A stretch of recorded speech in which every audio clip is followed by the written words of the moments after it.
So this week's episode was definitely one that was way more for the thriller side versus the setup for this episode, because this one kind of not necessarily goes more into the depths of the characters that we don't know too much about, like Claudine and everything, but it also builds up like that self-confidence boost that's like kind of like almost the moral compass of this series.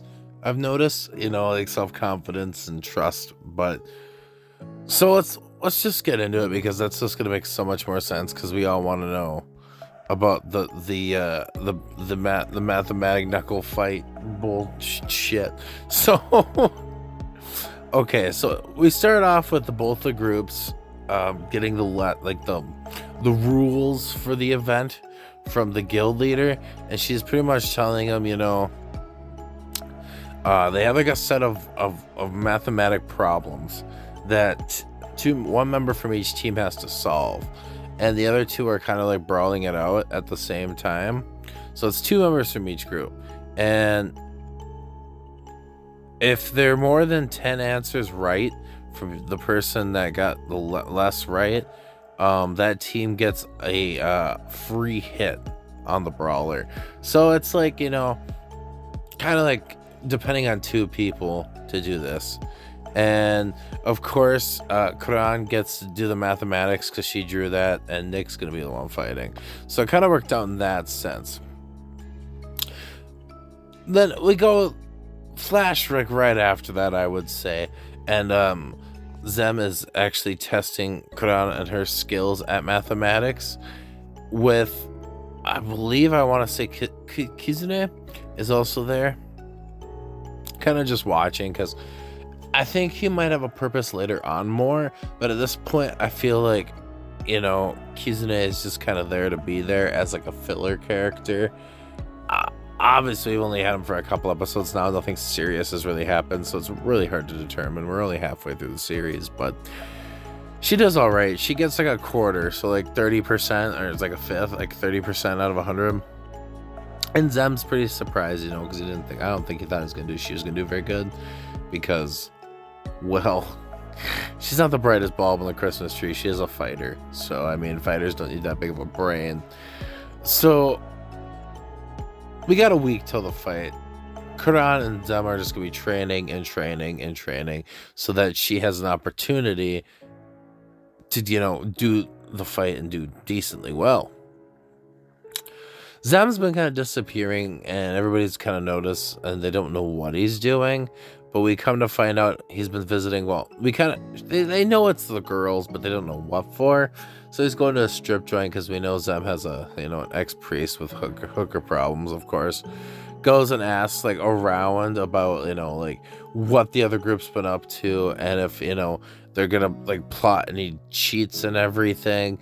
And of course, we kind of find out they are. We don't know what it is, but they are going to cheat. Which is kind of expected, The villain group's got to do something wrong. So they all meet up at Nick's place, and of course he's got his idol dolls and plushies and his clothes hanging up. Which, if you really think about it, after you look at the other people's rooms the last few episodes, Nick actually has like the nicest room. Which, I guess, to be fair, he wasn't the only one that was technically an established adventurer before and didn't move to town. But his basic living has like quarters is better than everybody else's living quarters. Just a random thought, throwing that out there.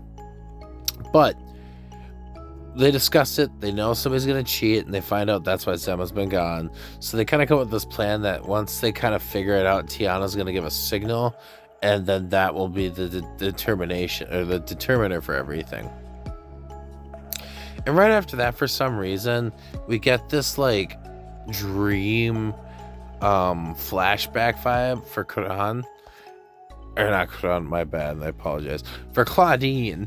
And it's like kind of her just running away as a child, and we kind of come to find out that her parents used to be transportation, so carriage and buggy people, and they ended up like jacking some money from the company right when they were going to retire. So then they got in a bunch of legal problems, and they tried to sell Claudine off, but she ran away because she didn't want to get sold, which is, I guess, a fair thing. But kind of keep that in mind towards the end of this episode because it does come into play a little bit. So the match starts, and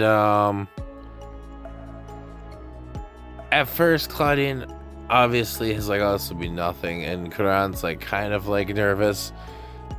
She does pretty damn good the first round though, and she's only down by like, I want to say it's like 89 to 91, so 3 questions. So Nick gets punched once, and of course this whole time they're trying to figure out what they're doing, and so they're kind of dancing around, and of course from what you can kind of tell when Nick says, they're trying to wear down Nick's stamina while cheating.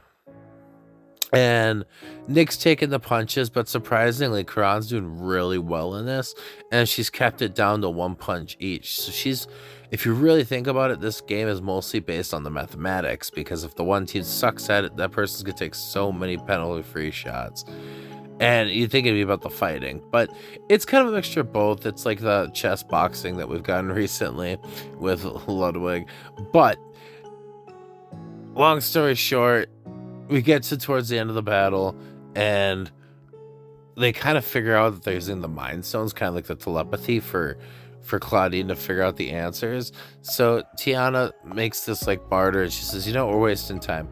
Do the rest of the sheets right now, and we'll take all the penalty punches from it. Which the Guildmaster at first is like, well, that's pretty sus, but all right. So she does it. And Claudine's like trying to get the answers through the microphone while the rest of the group go and find the guy that's doing the magic gems, which happens to be that spellcaster. And the Lion realizes that they figured it out, and Claudine's getting mad because she's not getting answers right away, but that's because Kizune and Tiana went and go talk to him, and Zem went as well, and caught him, tied him up, and they're bringing him back. And Claudine has a freak out because she's not getting answers anymore, and the group comes back with the spellcaster tied up, and like, look, they were cheating, boom. And the Guildmaster's like, oh, I bet you have a Mind Stone too, Claudine, then, and she does. Which leads us to Claudine and Tiger Boy getting arrested because it was breaking the guild rules, which I'm assuming is what they were doing because it was a bunch of night guards taking them away. And Claudine says, you know, I wasn't a bad person to start with either. Now,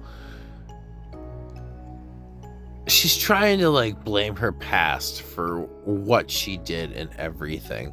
But I really like the fact that Tiana comes back with this line that's, but if you recognize you made a mistake, you can go back and fix it. Which Claudine tried blaming her past for everything that led up to this, but you can't blame that. You gotta fix what happened.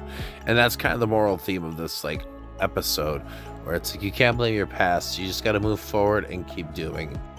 So they go to the diner that they were at earlier that Claudine was at, and they're actually all sitting in the group in the same booth. Nick's at the bar though, and they're all just kind of eating some delicious dinner, laughing it off. And at the very end, we get this 1 flash second scene of a boot clashing on the roof.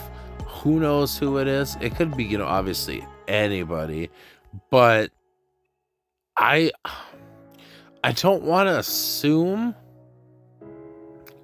that it's Karan's nice natural enemy, Karios, but it's hard to say because I know we've got some other characters we still have to meet, but we kind of finished off Nick's past in this episode, and Tiana was kind of last episode, so that's got like Zem and Karan, and that's it to figure out.